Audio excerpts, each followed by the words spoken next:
to talk to you today about how I learned to play golf. So, what do you think of when you think of golf?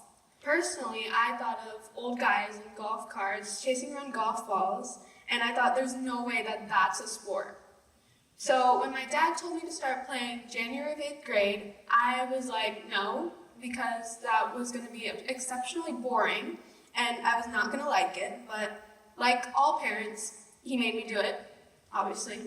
And I like to say that I took to it immediately, but I definitely did not. I was actually really bad, and it was honestly embarrassing, and I did not want to continue. But again, my dad saw the potential, and he was like, keep trying for a month, which I thought was reasonable, fully expecting to hate it for that month. So I started going to lessons 3 times a week consistently, and I think it was around the 3rd or 4th lesson that I realized I didn't hate it. You know why? It was because every 10 or so shots, I would hit one good one. One good one that would be crisp contact, center of the face, and just perfect. And me being a complete beginner, I would hold my finish and watch that ball in exactly where I wanted it to go. And that was when I decided to keep chasing that feeling.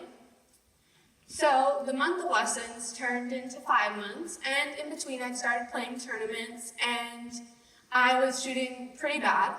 And I didn't know why at the time, but I know why now. And it was because I was only going to lessons. I wasn't practicing at all on my own time, and I love playing, but that's definitely not enough. You have to actually challenge yourself, and you have to work hard at something if you want to get good.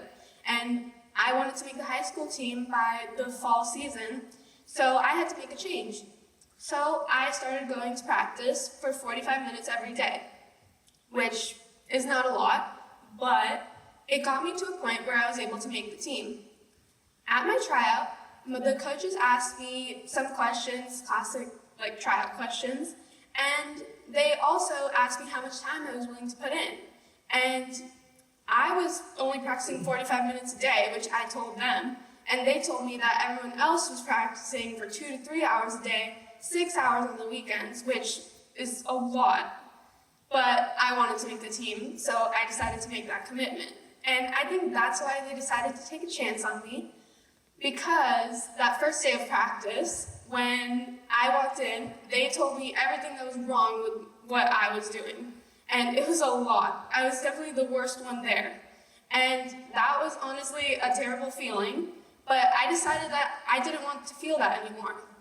So I decided to commit myself to the game. I started practicing every day. I would chip, I would putt, I would go to the range, and I was practicing past sunset. I was obsessed with it. I was chasing that feeling that I felt when I first started playing golf. And slowly, I started getting better. Eventually, that fall season, I broke 100. That spring season, I broke 90. And then that summer season, I got to the low 80s. Learning to be obsessed with a goal is something that I think is important for everyone to learn. You have to want to be the best at something if you want to get better at it. And I think that can be applied to everything that you do, whether it be school, extracurricular, or just doing someone a favor. And learning that through golf was a first-hand experience, and I thought it was really fulfilling. And I hope by sharing my story that you guys are able to see that as well. Thank you.